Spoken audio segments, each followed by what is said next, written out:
जय हिंद, नमस्कार। मैं इनके सिंघानिया, आप सभी को हमारे सेशन में बहुत बहुत स्वागत है। दोस्तों, रीजनिंग का सेट नंबर 98 हैं और इसके पहले हम लोग 97 तक सेट को कंप्लीट कर चुके हैं। और इस सेट में मैं आपको पढ़ाने वाला हूं 12 मार्च के फर्स्ट शिफ्ट में पूछे गए रीजनिंग के प्रश्न।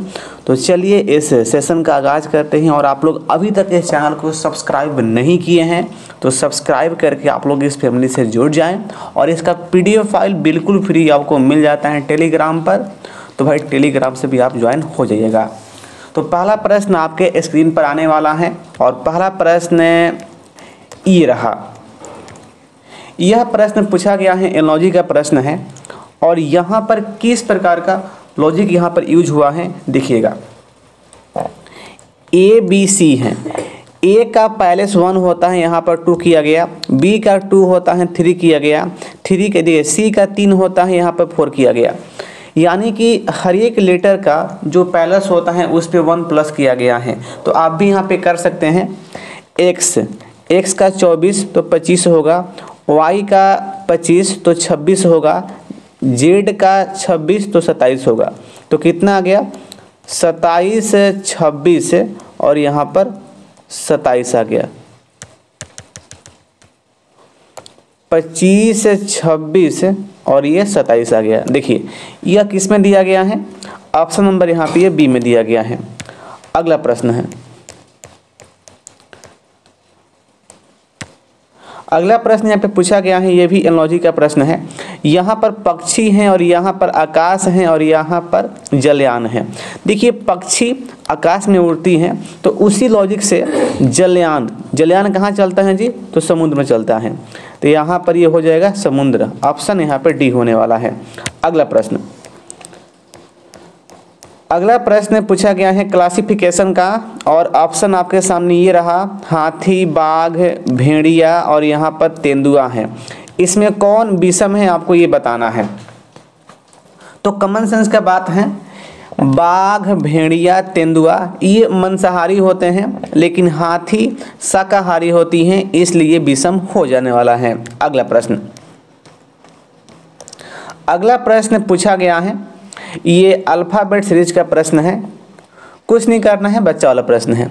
C को F किया गया है तो इसमें 3 प्लस हो गया है और F को I, यहाँ पर भी 3 प्लस, I को L, यहाँ पर भी 3 प्लस हुआ है, L को O, यहाँ पर भी 3 प्लस हुआ है, O को R 3 प्लस। तो फिक्स है कि R में जब करेंगे 3 प्लस तो U आएगा। और देखिए U दिया गया है ऑप्शन 2 में। बहुत ही बच्चा वाला प्रश्न है।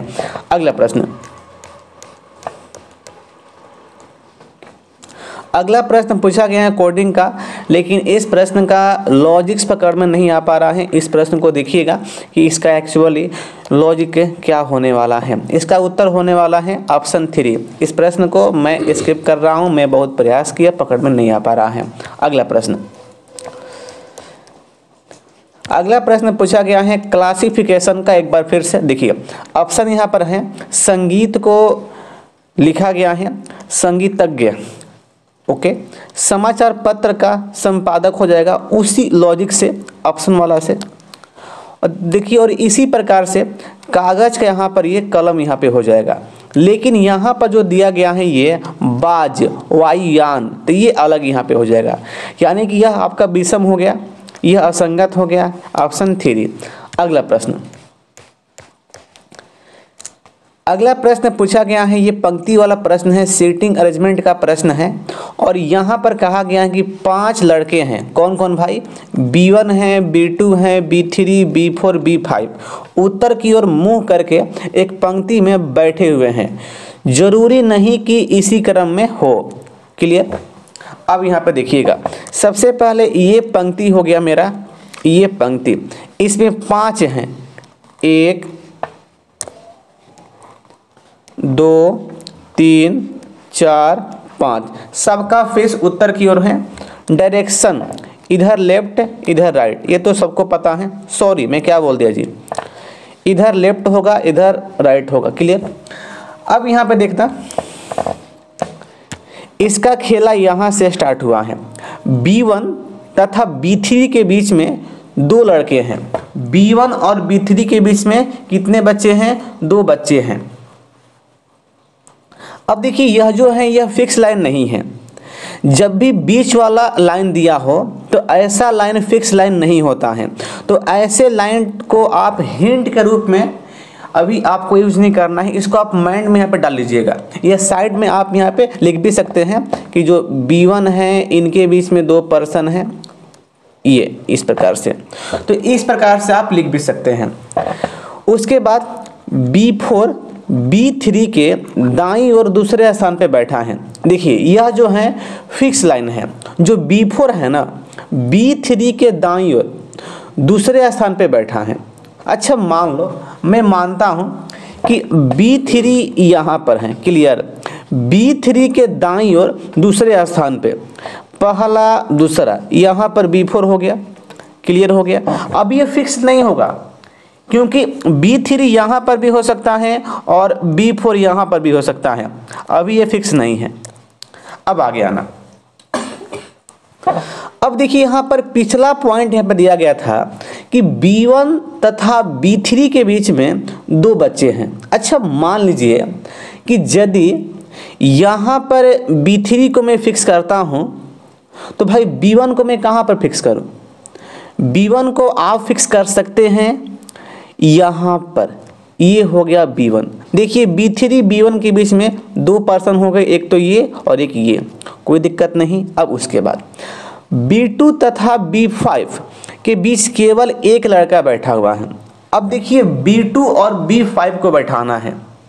अब यहाँ पर मामला यहाँ पे फंस जाएगा, या तो B2 यहाँ होगा या B2 यहाँ होगा, या B5 यहाँ होगा या B5 यहाँ होगा। क्या आइदर के केस यहाँ पे हो सकता है। लेकिन आगे देखिए यहाँ पे कंडीशन दिया गया है कि B5 B4 का पड़ोसी नहीं है, यानी कि B5 यहाँ नहीं बैठेगा। तो यहाँ पर B2 बैठ गया और यहाँ पर B2 नहीं होगा, यहाँ पे B5 हो जाएगा। तो इस प्रकार से ये बैठक हो गया है। अब यहाँ पर देखना प्रश्न में क्या पूछा गया है। प्रश्न में पूछा गया है कि पंक्ति के बीच में कौन बैठा है? पंक्ति के बीच में तो ये हो गया, कौन बैठा है? B2 बैठा है, B2। और देखिए B2 दिया गया है ऑप्शन नंबर 1 में। अगला प्रश्न, अगला प्रश्न पूछा गया है नंबर सीरीज का प्रश्न है। यहाँ पे बताना है कि व्हाट के स्थान पे कौन सा संख्या यहाँ पर आने वाला है।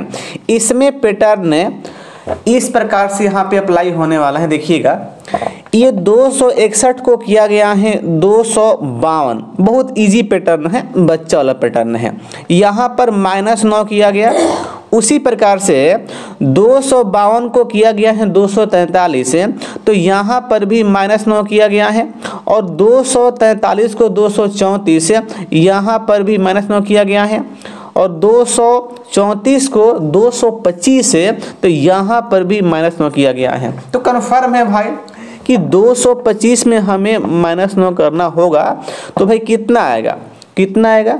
216 आ जाएगा व्हाट के स्थान पे, यही आंसर होगा। और देखिए यह दिया गया है ऑप्शन नंबर डी में। अगला प्रश्न, अगला प्रश्न पूछा गया है एक बार फिर नंबर सीरीज का प्रश्न, लेकिन इसमें जो पैटर्न यूज होने वाला है बहुत अच्छा पैटर्न इसमें यूज होगा।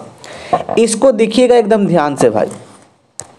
इसको मैं लिखता हूं पहले यहां पर 10, 14, 24, 38 और 62। अगला निकालना है, अगला व्हाट है। सबसे पहली बात, इसमें +4 हुआ है, इसमें +10 हुआ है, और इसमें +14 हुआ है, और इसमें +24 हुआ है। फिक्स। अब भाई इसमें क्या प्लस करूं, ये हमें पता करना है। नीचे से अब फिर ये +4 और ये +10 है, तो यहाँ पर +6 हुआ है, और यहाँ पर +4 हुआ है, और यहाँ पर +10 हुआ है।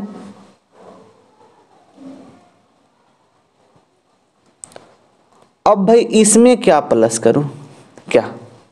अब रुकना यहाँ पर। देखिए इसमें लॉजिक यहाँ पर क्या हो रहा है, +6 यहाँ पे +4 हो गया, फिर यहाँ पे देखिए 10 हो गया, यहाँ पर +10 हो गया, इसमें क्या हुआ, और देखिए फिर यहाँ पर अब क्या यहाँ पर होगा, पहले तो +6 हुआ है और फिर उसके बाद +4 हुआ है।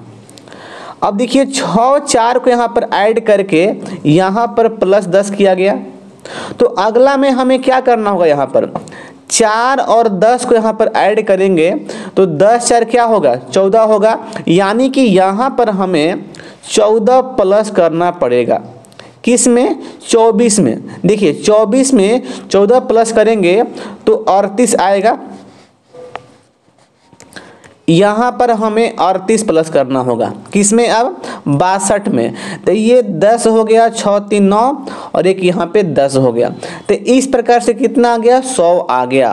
तो इस प्रश्न का इस पैटर्न के अनुसार 100 आंसर होने वाला है, और देखिए 100 दिया गया है ऑप्शन नंबर डी में। हल्का सा ये अच्छा पैटर्न इसमें यूज हुआ है।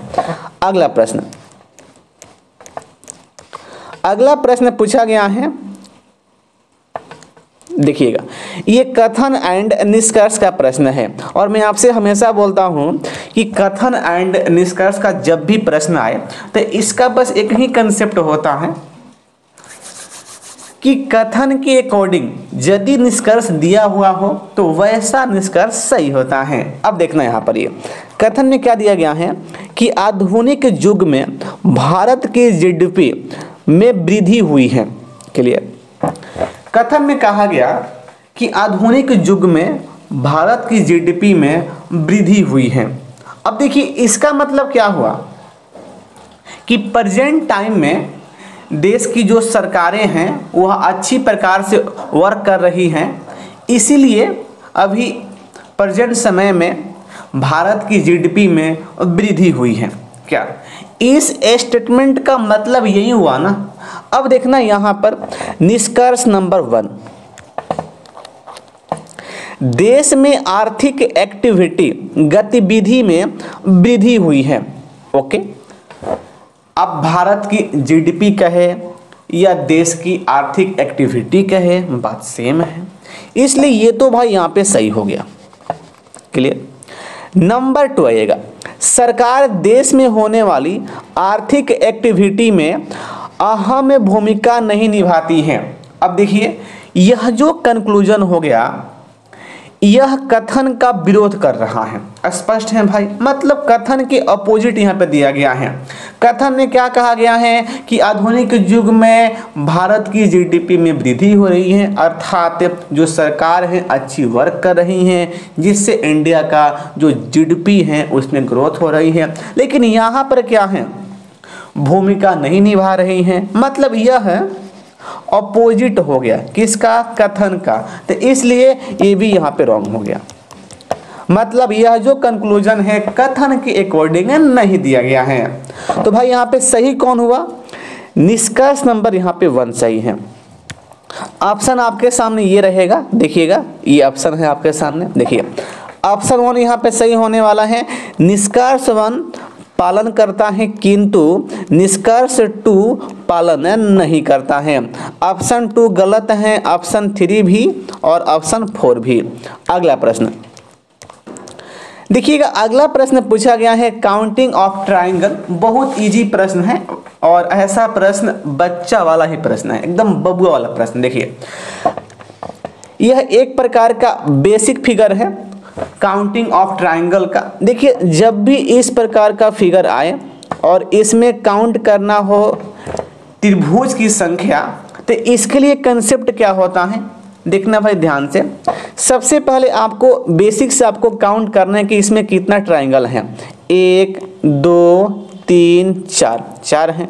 जितना संख्या आए उसका दुगुना कर दो, मतलब 2 से गुना कर दो, तो भाई कितना आ गया यहाँ पर 8 आ गया। इसका मतलब ये हुआ कि इस बेसिक फिगर में टोटल 8 ट्राइंगल हैं। तो इसी प्रकार से हम इसका यहाँ पे फाइंड कर सकते हैं, तो कर लो, यहाँ पर क्या दिक्कत है।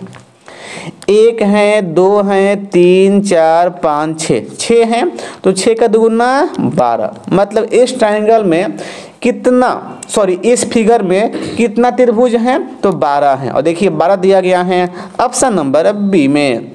अगला प्रश्न,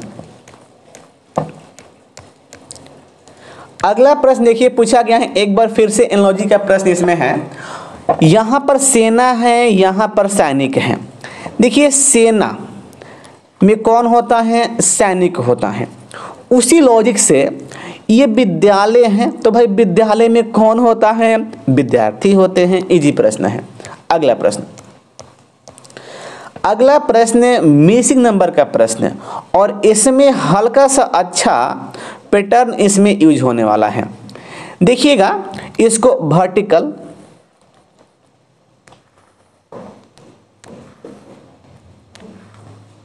वर्टिकल ही।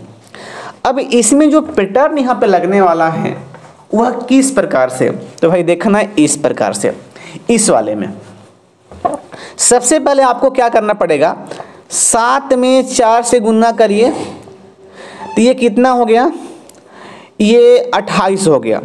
अब देखिए इस 28 में आप 5 से गुना कर दीजिए, तो यह हो गया 140। और देखिए यह दिया गया है, यह क्लियर हो गया। उसके बाद इसमें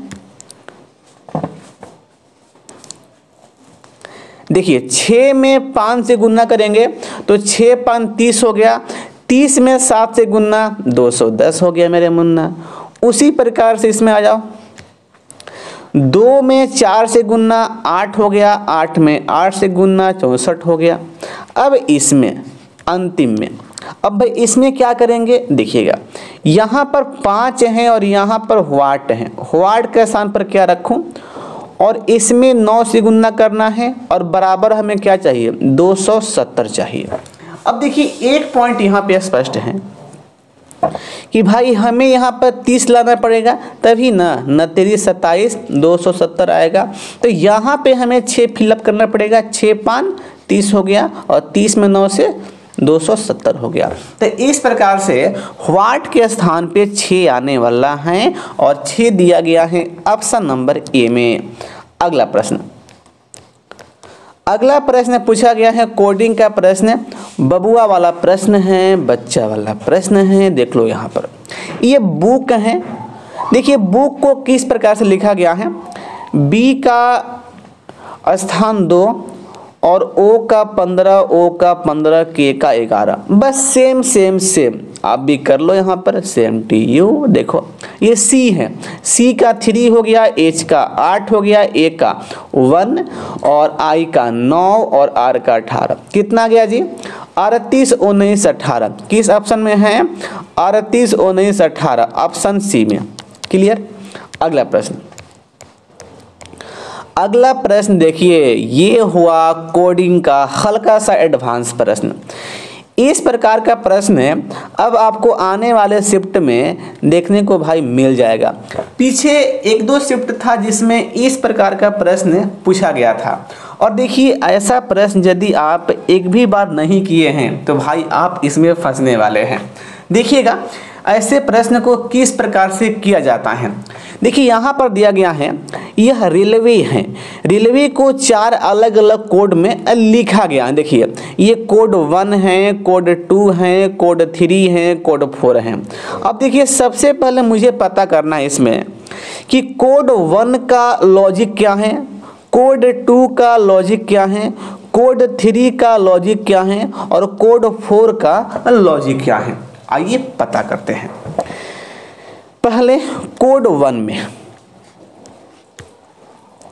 आर को टी किया गया, 2 प्लस ए को सी, 2 प्लस आई को के, 2 प्लस एल को एन, 2 प्लस डब्ल्यू को वाई, 2 प्लस और ए को सी, 2 प्लस और वाई को ए, 2 प्लस। यानी कि कोड 1 का लॉजिक है अल लेटर 2 प्लस, यानी कि यहाँ पर करना है 2 2 2 प्लस करना है। क्लियर हो गया। उसी प्रकार से अब कोड नंबर 2 में देखना, इसमें क्या हुआ है, आर को पी किया गया है -2, ए को वाई -2, आई को जी -2, एल को जे -2, मतलब देखिए कोड 2 में हर एक लेटर में माइनस माइनस माइनस 2 किया गया है, तो यहाँ पर लॉजिक ये हो गया -2, ये ऐसे। क्लियर। अब कोड नंबर 3 में देखना, आर का अपोजिट आई हो गया, ए का जेड हो गया, मतलब इसमें अपोजिट लिखा गया है। क्लियर। अब नंबर 4 वाले कोड में देखना, आर को एस लिखा गया है, यहाँ पर 1 प्लस हुआ है, ए को सी 2 प्लस हुआ है, देखिए आई को एल किया गया है, इसमें 3 प्लस हुआ है, और एल को पी किया गया है, इसमें 4 प्लस हो गया है, डब्लू को बी किया गया है, इसमें 5 प्लस, और ए को जी किया गया है, इसमें 6 प्लस हो गया है, और वाई को एफ, इसमें 7 प्लस हो गया है। मतलब पहले 1 प्लस और फिर 2 plus 3 plus 4 plus 5 plus 6 plus 7 plus, तो यह इनका लॉजिक हो गया। ठीक है, आपको जल्दी में पहले आपको पता करना है कि इनका लॉजिक क्या होगा अपने मन में, एग्जाम हॉल में यदि आप ऐसे प्रश्न को सॉल्व कर रहे हैं तो। ठीक है, अब देखना मैं आता हूं अपने मेन मुद्दा पर। मुद्दा क्या हमारा है, निम्नलिखित में से कौन सा कोड बर्थ को इस प्रकार लिखाएगा, क्या यही ना। अब देखिए कि बर्थ को लिखा गया है इसको, अब भाई किस प्रकार से, लॉजिक क्या है यहाँ पर देखिएगा, बी को लिखा गया है वाई, यानी कि अपोजिट वाला, ई को भी अपोजिट, आई को आर को आई अपोजिट, एच को टी अपोजिट, एच को एस अपोजिट, मतलब इसमें लॉजिक कौन सा यूज हुआ है, अपोजिट वाला भाई रे भाई, अपोजिट वाला। तो कोड क्या होगा इसका, देखिए ना, कोड 3 में अपोजिट वाला यूज हुआ था, यानी कि इसका कोड क्या होगा, कोड 3। Clear, option B. मतलब जिस प्रकार का कोड इसमें लगा हो वही कोड इसमें होगा, बस आपको देखना है कि इसमें से कौन सा लॉजिक इसमें यूज हुआ है, वही कोड यहाँ पे डाल दूंगा। तो आपको एग्जाम हॉल में यदि ऐसे प्रश्न को करना है तो आपको इतना टाइम वहाँ पे नहीं मिलेगा, आपको जल्दी में फटाक से जितना कोड दिया हो उसका लॉजिक आपको पता करना है, और उसको लिखना नहीं है इस प्रकार से, अपने मन में रखो उसको, और स्पीड में जो मुद्दा है उसको हल करना है। क्लियर। अगला प्रश्न आपके सामने रहेगा ये वाला, देखिएगा अगला प्रश्न पूछा गया है, ये भी सीटिंग अरेंजमेंट का प्रश्न है, और देखिए यहाँ पर दिया गया है 5 मित्र हैं ए बी सी डी और ई, कैंटीन में एक गोल मेज के चारों ओर बैठे हुए हैं। क्लियर। अब देखिएगा यहाँ पर ध्यान से, यहाँ पर एक मेज है गोलाकार, ये हो गया मेज, इसमें 5 बंदे हैं, 2 4 और एक 5 हो गया। स्पष्ट। सबका फेस क्या है, सबका फेस क्या है, देखिए यहाँ पर कहा गया है कि कैंटीन में एक गोल मेज के चारों ओर बैठे हुए हैं। इसका मतलब ये हुआ कि सबका फेस सेंट्रल की ओर है। जब फेस होगा सेंट्रल की ओर, यानी कि इस टाइप से क्या हो, तो इधर से लेफ्ट और इधर से राइट डायरेक्शन होता है, ये तो सबको पता है। सबका साथ सबका विकास, ये तो। अब आना मेन मुद्दा, खेला कहाँ से हो रहा है। देखिए खेला भाई यहाँ से हो रहा है, वे दाएं से बाएं, दाएं से बाएं मतलब इधर से इधर, बी ए ई डी सी के क्रम में बैठे हैं।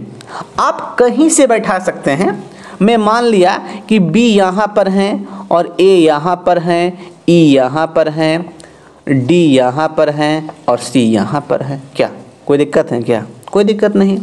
अब आना यहाँ पर मेन मुद्दा, कुछ समय के बाद ई बी के साथ और ए डी के साथ अपना स्थान अदला बदली कर लेते हैं। अब भाई देखो ना यहाँ पर मामला, यहाँ पर क्या हुआ। अब यहाँ पे बी बोला कि तुम आओ हमारे स्थान पे, किससे बोला? ई से बोला। तो बी के स्थान पे कौन आएगा? बी के स्थान पर ई आ गया और ई के स्थान पर बी आ गया।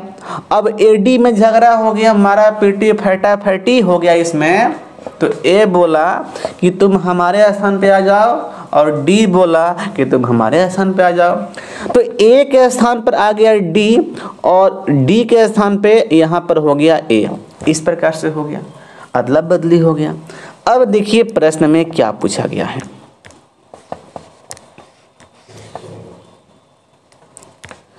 अब डी कहाँ पर बैठा है, आपको ये बताना है कि जो डी है मारा पीटी करने के बाद वह कहाँ पर बैठा है। देखिए डी बेचारा यहाँ पर बैठ के अब झाल पीटेगा यहाँ पे, तो अब देखना यहाँ पर ये ऑप्शन आपके सामने ये हैं 1 2 3 और 4 हैं।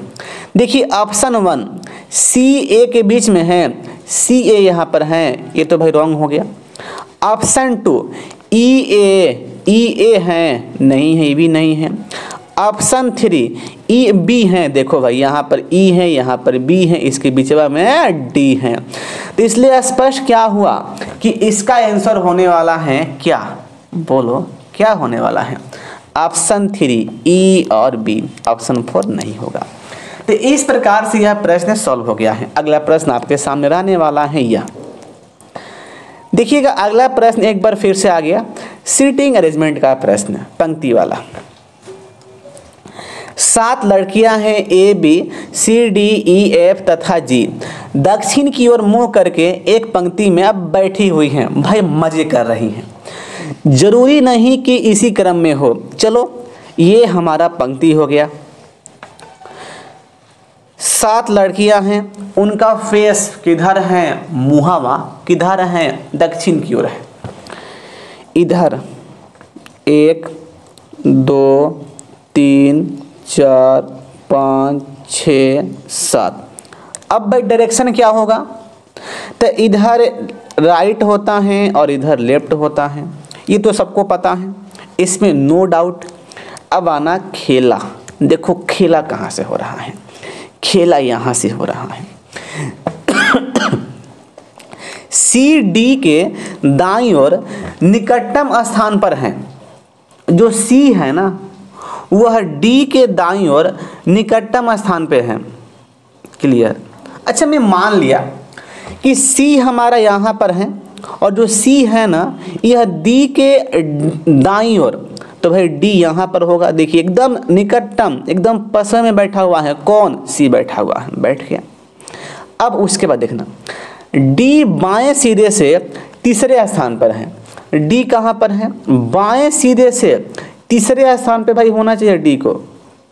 अब तो देखो यहाँ पर तो मामला फंस गया, इधर से तीसरे स्थान पर, इधर से तो दूसरे स्थान पर डी है जी ना, इसीलिए ना कहा कि भाई अभी रुक जाओ, डी को हमें यहाँ करना पड़ेगा और सी को यहाँ करना पड़ेगा। पहला स्थान, दूसरा स्थान, तीसरा स्थान आ गया, स्पष्ट हो गया। अब अगला पॉइंट देखिएगा, ए किसी एक सिरे पर हैं, ए जो हैं किसी एक सिरे पर हैं, मतलब ए या तो यहाँ होगा या यहाँ होगा, अभी ये फिक्स नहीं है। तथा ई की पड़ोसी हैं, इसका मतलब ये हुआ कि यदि ए यहाँ पर फिक्स होता है तो ई यहाँ पर होगा, यदि ए यहाँ पर फिक्स होता है तो ई यहाँ पर होगा, यही ना बात है जी। अगला लाइन देखिएगा, ई तथा सी के मध्य केवल बी बैठी हुई हैं। अब देखो भाई यहाँ पर मामला फंसा, जब फंसा तो ये प्रश्न हल भी यहाँ पे हो गया। देखिएगा साफ साफ कह दिया गया है कि ई तथा सी के मध्य केवल बी बैठी हुई हैं। अब भाई देखो सी का स्थान ये तो फिक्स है, जब यहाँ पर सी है तो बताओ ई को मैं कहाँ बैठाऊँ, यहाँ बैठाऊँ ई को कि यहाँ पर बैठाऊँ। सर जी यहाँ पर तो नहीं बैठ सकती, क्योंकि सी ई के बीच में बी को लाना है, यहाँ पे तो डी फिक्स है पहले से ही, इसीलिए यहाँ पर मेरे भाई ई नहीं होगा। तो ई यहाँ पे फिक्स हो गया, जब ई यहाँ पर फिक्स हो गया तो ए यहाँ पर फिक्स हो गया, ए यहाँ पर नहीं होगा। अब देखो 2 पर्सन यहाँ पे बच गए और 2 पर्सन के लिए यहाँ पर किसी प्रकार का कंडीशन नहीं दिया गया है। अब भाई कौन कौन पर्सन है, एक तो एफ है और एक जी है। अब देखिए एफ या जी यहाँ पर भी बैठ सकते हैं आइदर में, एफ या जी यहाँ पर भी बैठ सकते हैं आइदर में। अब भाई कहाँ है, यही से इनका स्थान फिक्स नहीं किया जा। अब देखना यहाँ पे अब प्रश्न में क्या पूछा गया है कि इनमें से कौन सी लड़कियाँ एक दूसरे के बगल में नहीं बैठी हैं। आपको ये बताना है कि जो कौन सी लड़कियां हैं एक दूसरे के पास में नहीं बैठल लोग। अब देखना यहाँ पर ये ऑप्शन 1 है। देखिए ऑप्शन 1 में एफ और तथा यहाँ पर जी है। देखिए एफ यहाँ पर है और यहाँ पर जी है, भले ये आइदर में है लेकिन देखिए ये दोनों क्या हैं, पास में हैं, तो इसलिए ये ऑप्शन नहीं होगा। ऑप्शन 2 में ई तथा ए, देखिए ई यहाँ पर ए यहाँ पर, दोनों बगल में बैठी हुई हैं, इसलिए ये भी नहीं होगा।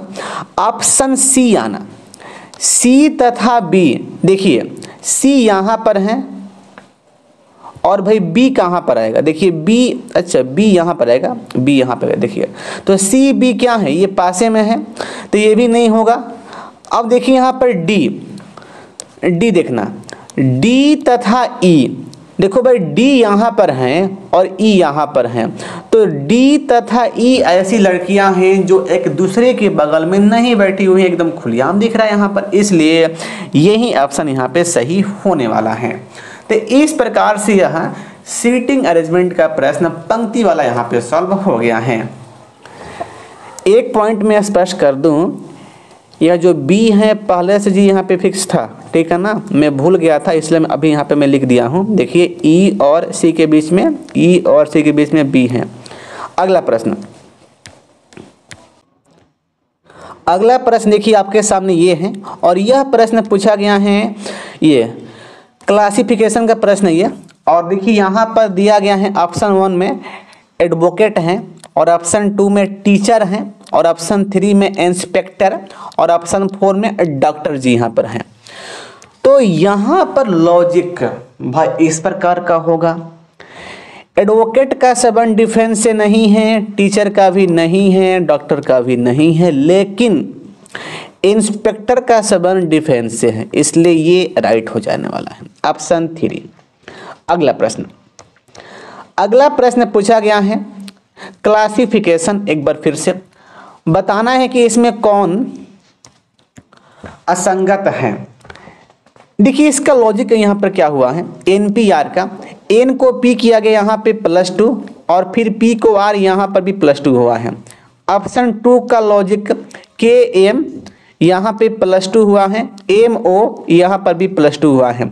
ऑप्शन 3 का सी ई +2 और ई जी यहाँ पर भी +2 हुआ है, क्लियर।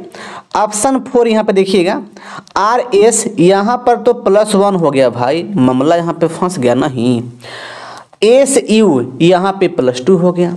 तो यहाँ पर देखो आंखों देखा हाल है, विषम कौन इसमें है, ऑप्शन 4 आर एस यू। अगला प्रश्न, अगला प्रश्न पूछा गया है नंबर सीरीज का प्रश्न। देखने का ये दशमलव में है लेकिन इसका लॉजिक जो है ना, जो पैटर्न है बहुत इजी है। देखिए एक को लिखा गया है 2.5, तो इसमें आपको प्लस करना है 1.5, क्लियर। 2.5 को 5.5 लिखा गया है तो इसमें प्लस करना पड़ेगा आपको +3। अब देखिएगा 5.5 को लिखा गया है 11.5, तो इसमें प्लस करना पड़ेगा आपको 6। अब भाई ये किस प्रकार से हो रहा है देखो ना, 1.5 का दुगुना 3 हो गया, 3 का दुगुना 6 हो गया। अब देखो इसमें प्लस हुआ होगा 12, 6 का दुगुना 12 हो गया।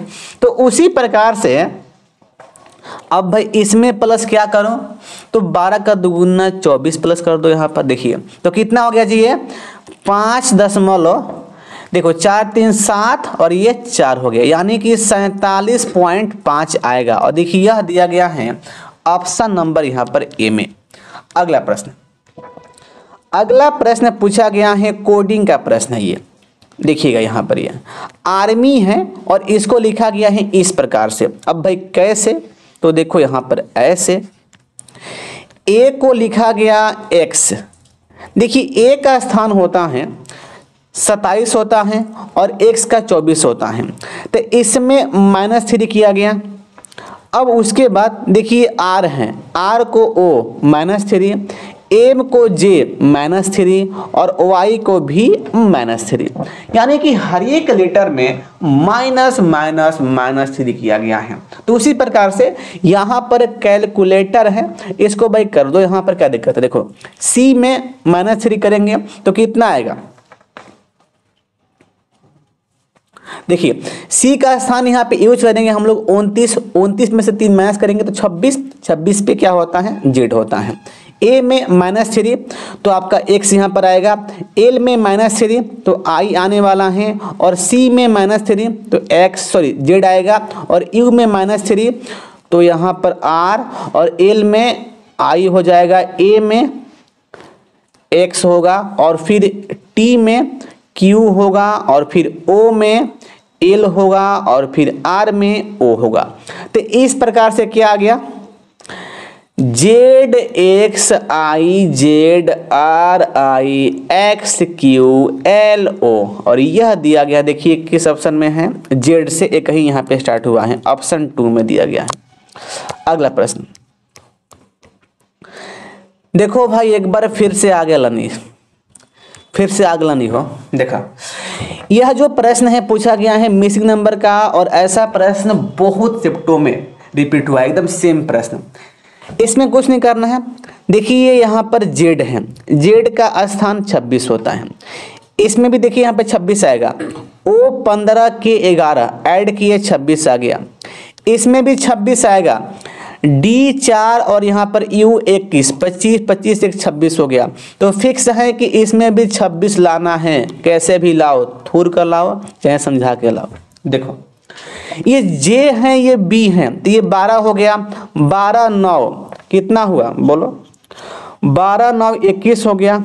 अब भाई बताओ यहाँ पर क्या रखूं जिससे 26 आएगा, भाई E रख दो यहाँ पर, 21 5 26 हो गया। E ऑप्शन यहाँ पे 2 में दिया गया है। अगला प्रश्न एक बार फिक्स से कोडिंग का प्रश्न यहाँ पर है, मैंगो। देखिए मैंगो को किस प्रकार से लिखा गया है, एम एल -1, ए जेड -1, एन एम -1, जी एफ -1 और ओ एन -1, यानी कि हर एक लेटर में 1 1 1 माइनस किया गया है। तो आप भी कर लो, इसमें क्या सोच रहे हो। ये ए है, जेड होगा पी, तो ओ पी ओ एल के ई डी कितना आ गया, जेड ओ ओ ओ के डी। देखिए यह दिया गया है ऑप्शन 1 में। इजी प्रश्न है, बच्चा वाला प्रश्न है। अगला प्रश्न देखिए यहाँ पर एक बार फिर से यहाँ पे पूछा गया है, कोडिंग का प्रश्न है, और इसमें आपको ऐड करना पड़ेगा। देखिए ये नेशन है, यहाँ पर ये देखिए नेशन के हर एक लेटर को आपको ऐड करना है। ये एन हो गया, ए हो गया, टी आई ओ एन। देखिए इसको ऐड करेंगे ना तो यहाँ पर आएगा 73 आएगा, और देखिए 73 में 1 माइनस कर दिए अपने मन से, तो देखो भाई ये 72 हो गया। क्लियर, इसको ऐड करना आएगा इतना ही। उसके बाद यहाँ पर नेचर है, कितना है नेचर। अब देखिए नेचर के हर एक लेटर के स्थान को ऐड करने पर 79 आएगा, और यहाँ पे -1 कर दिए तो 78 हो गया। देखिए यह दिया गया है, यहाँ पर दिया गया है ना। इसी प्रकार से अब भाई इसमें कर लो, PACKDED है, हर एक लेटर को ऐड करेंगे तो 40 आएगा, और 40 में हो गया -1, कितना आ गया 39 आ गया। देखिए यह दिया गया है ऑप्शन 3 में। वैसे बहुत इजी प्रश्न है, बच्चा वाला प्रश्न है। अगला प्रश्न, ये अंतिम प्रश्न हो गया जी। यहाँ पर कैलेंडर है और इसको लिखा गया है इस प्रकार से। अब भाई कैसे, तो देखो ना यहाँ पर ऐसे है। देखिए यह C है, C का 3 हो गया, A का 1 हो गया, L का 12, E का 5, N 14 और डी 4 हो गया, ई का 5 और 18। मतलब हर एक लेटर के स्थान को ही यहाँ पर ज्यों कहते हुए यहाँ पे लिख दिया गया। तो आप भी लिख लो, यहाँ पर क्या दिक्कत है, इजी प्रश्न है। तो देखिए ये वाच्य है, तो W का 23 होगा, A का 1 होगा, T का 20 होगा, C का 3 होगा, H का 8 होगा। कितना आ गया भाई? 23 12 0 38 भाई किस में है? 23 12 0 38। देखिए यह दिया गया है ऑप्शन बी वाला में, 23 12 0 38। तो इस प्रकार से हम लोग इस सेट के सारे प्रश्न को डिस्कस कर लिए हैं। आपको किसी भी प्रश्न में डाउट हो, सस्पेंस हो, या किसी प्रश्न से आपको लग रहा है कि जिंदगी सुनसान हो गया हो, तो आप हमसे पूछ सकते हैं। तो बस आज के लिए इतना ही। जय हिंद, वंदे मातरम।